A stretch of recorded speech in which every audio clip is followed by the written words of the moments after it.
Hello everyone. So we have started with the first concept of similarity, that is ratio of the areas of two triangles. So in the first part we have completed the concept. In this video, that is part 2, we are going to solve the sums based on that concept from the practice set 1.1. First sum here we have is in figure. The figure we have BC is perpendicular to AB. So BC is perpendicular to AB.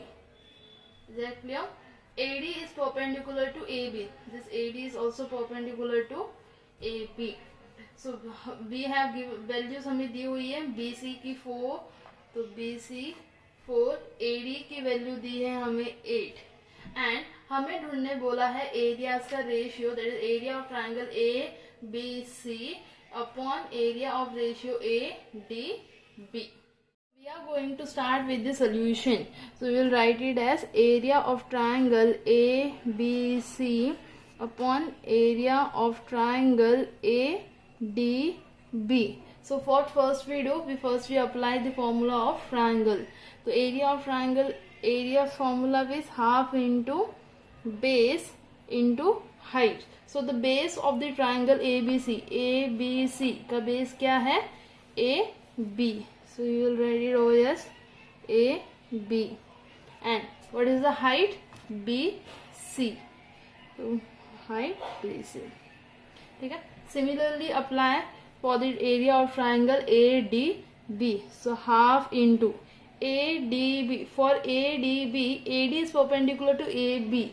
So AD क्या हुआ? Height और AB हुआ base. तो base is AB and the height is AD. Substitute it AD. Is that clear? So half and half will be getting cancelled. AB and AB are common, so वो भी हो जाएगा cancel. बचा क्या? BC upon AD. So area of triangle ABC upon area of triangle ADB. Why BC upon AD? Because the triangle ABC and ADB have a common base. और हमने concept में देखा था कि अगर दो ट्राइंगल के बेस सेम है तो उनका रेशियोज किस में आता है?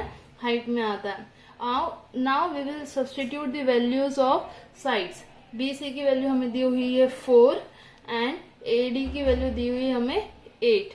तो 4 upon 8 divided 4 ones are 4 twos are. So we got the ratio of the two triangles as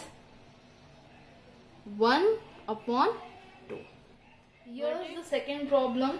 यहाँ पे क्या बोला है? In figure, the figure we have AP is perpendicular to BC. AP is perpendicular to BC. So हमने यहाँ पे perpendicular का sign दिया. AD is parallel to BC. AD is parallel to BC. And we have to find area of triangle ABC. ये वाला triangle is to मतलब ratio upon BCD. That is BCD. Now before solution ये इस triangles को देखते हैं कि triangle ABC का base is BC and the height is AP. क्योंकि इसका perpendicular क्या है? AP है. बट ट्राइंगल BCD के लिए BC तो बेस है बट इसकी कोई हाइट है क्या? नहीं है. क्यों नहीं है? क्योंकि इसके अंदर कोई परपेंडिकुलर नहीं है. सो हम उसकी परपेंडिकुलर हाइट ड्रॉ करेंगे. अभी ड्रॉ क्यों करनी पड़ेगी?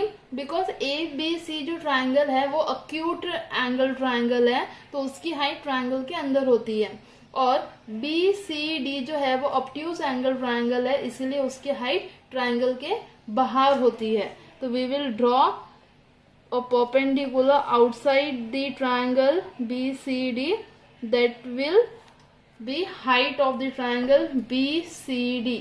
इसका मतलब ये नहीं कि ट्राइंगल इधर तक एक्सटेंड हो गया. इसका मतलब सिर्फ इतना है कि BCD का जो हाइट है वो है D.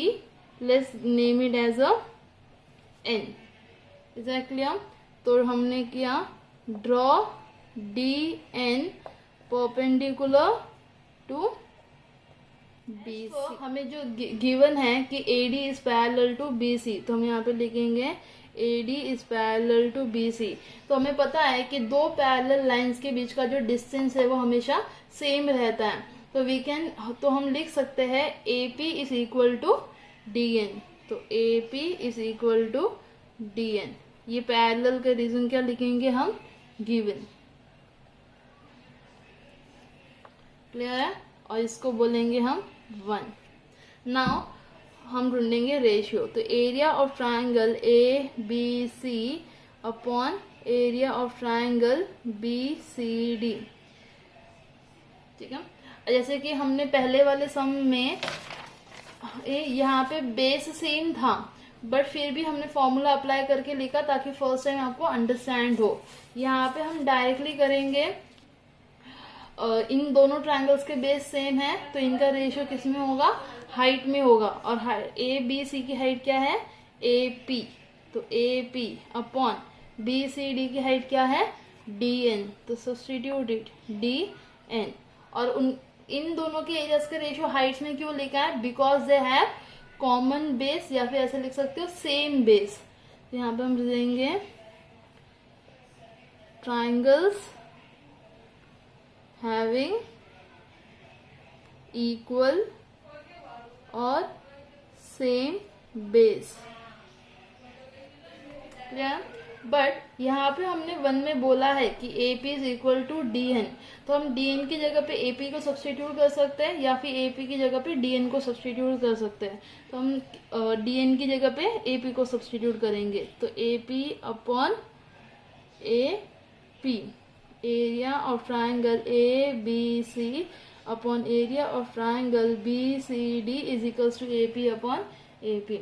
AP गेट्स कैंसल, तो got 1 upon 1। तो we can write it as, हमें इस फॉर्म में दिया हुआ है तो हम आंसर भी इसी फॉर्म में लिखेंगे। Area of triangle ABC is to area of triangle BCD is equals to 1:1। Third sum, in figure से PS is perpendicular to RQ। मतलब हमारा ट्राइंगल सिर्फ PQR तक ही है, it is not extended up to S। Now QT is perpendicular to PR। RQ की value दी है हमें 6, PS की वैल्यू भी हमें दी है 6 एंड PR की वैल्यू दी है हमें 12। Clear? We will start with the solution. क्योंकि यहाँ पे हमें कौन से दो ट्राइंगल लेने ये मेंशन नहीं है, तो हम पहले ये डिसाइड करेंगे कि हम कौन से दो ट्राइंगल लेने हैं ताकि हमें QT की वैल्यू मिले। अगर हम इनिशियली देखें तो PQR एक ट्राइंगल दिखता है और PSR एक ट्राइंगल दिखता है, बट PSR ट्राइंगल के लिए जो बेस है it is RS and RS की वैल्यू हमारे पास नहीं है। तो जब भी हमारे पास दो अननोन हैं तो उसके साथ हम सम को सॉल्व नहीं कर सकते, इसीलिए इट मीन्स कि हम PSR का ट्राइंगल नहीं ले सकते। तो बचा यहाँ पे सिर्फ एक ही triangle, that is PQR।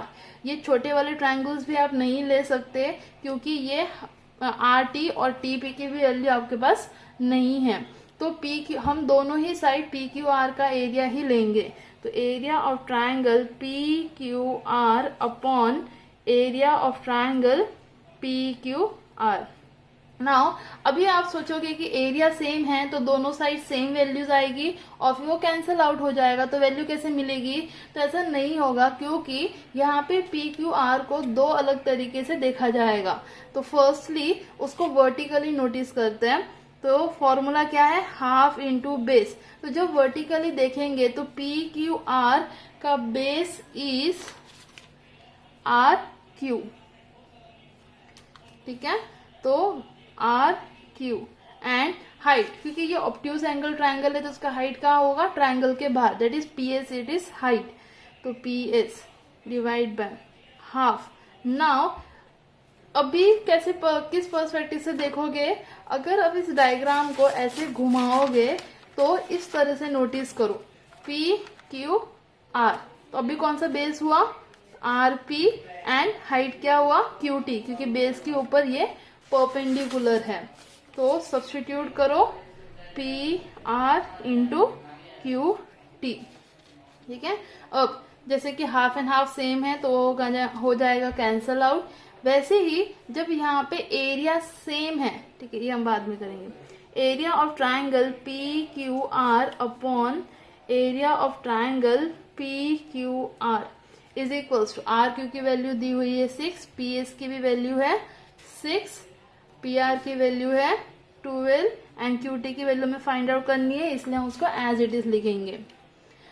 Now जैसे यहाँ पे हाफ एंड हाफ सेम था तो वो कैंसिल आउट हो जाता है, वैसे ही यहाँ पे ट्राइंगल का सेम ट्राइंगल का एरिया है तो वो भी कैंसिल आउट होके क्या आ जाएगा 1/1 is equal to 6 6 36 and 12 into Q T, cross multiply तो ये 1 इधर आएगा और ये यहाँ जाएगा, तो 1 के साथ मल्टीप्लाई होकर कुछ चेंज नहीं होने वाला, तो we will write it as 12 into Q T is equal to 1 into 36, ये 12 इधर मल्टीप्लाई में तो इज इक्वल टू के उस पर जाके होगा डिवाइड, तो Q T is equal to 36 divides by 12, 12 1 जा 12 3 जा, तो Q T is equals to 3, तो हमें इस तरह से क्यू टी की वैल्यू कितनी मिली 3।